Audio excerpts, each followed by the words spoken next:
I'm Ken George, President and CEO of Big Bang Entertainment and Executive Producer of MX vs. ATV Supercross. MX vs. ATV Supercross will be released September 9th. So we're coming out on Xbox 360 and PS3 initially, with the PC version to follow. So I'm really excited about our DLC plan because we have new gear that'll be coming out every month.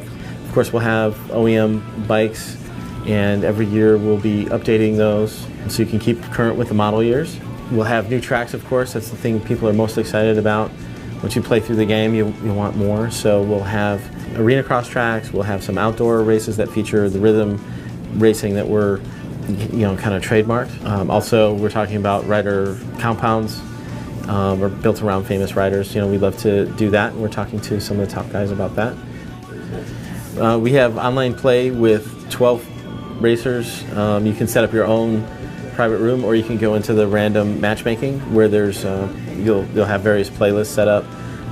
Every month or so, we'll change up those playlists to bring variety of gameplay. Of course, there's going to be online leaderboards. Be updating the the online experience as we go. We get a lot of feedback from fans, whether it be through Facebook, Twitter. We read as much of the suggestions and feedback as we can and incorporate a lot of it. So it's kind of challenging because there's things that we know on our end, regular fans may not see on theirs about like why we made certain decisions. For example, like maybe width of the track. Our tracks are a little bit wider than they are in real life, but it's a little bit more margin of error for players as they're learning to play the game. We did a lot of testing with different track widths, and we actually focus tested with people who were very experienced with the game and people who've never played it, and then also some folks that were in between. And the track width that we have now is tested super well.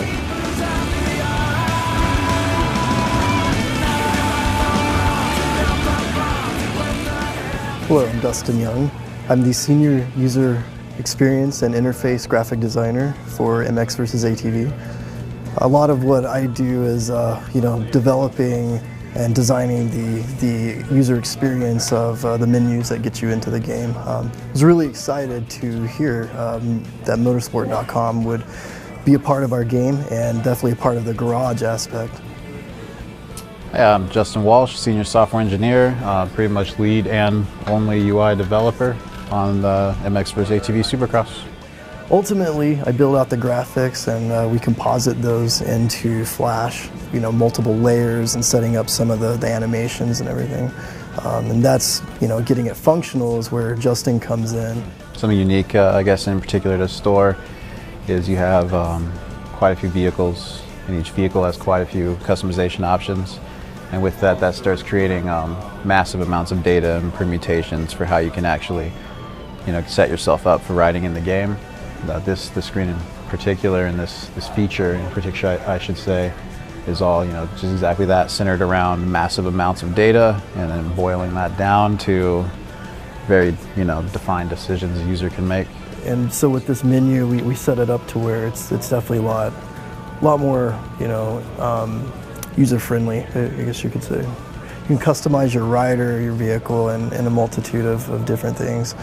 And getting that realism of actual brands in our game is something that no one else has, and we definitely have it. And I'm glad that the motorsport.com store has that in the game.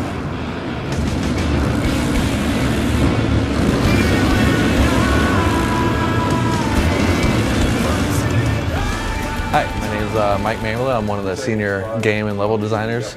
So this go around we have 17 Supercross tracks, and they ramp up in difficulty while still providing a lot of depth and sort of technical lines for the advanced player.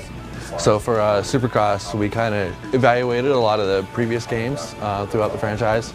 We brought forward a lot of the positive gameplay elements and some of the physics tuning.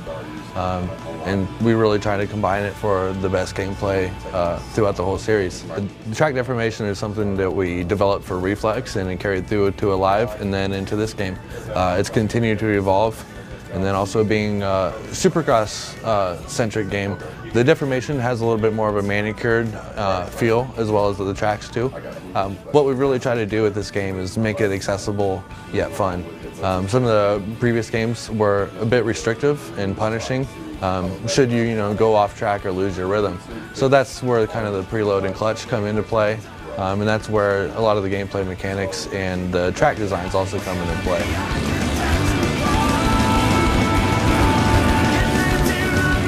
My name is Brad Bowling. I'm one of the artists at Rainbow. Do predominantly environment art and animation, and done quite a lot of technical art on this title too. A lot of it was kind of a start from scratch, and so it was good to start from scratch with something to give the consumer, when they get in there, like, hey, there's this whole new environment for me to check out that I've never seen before.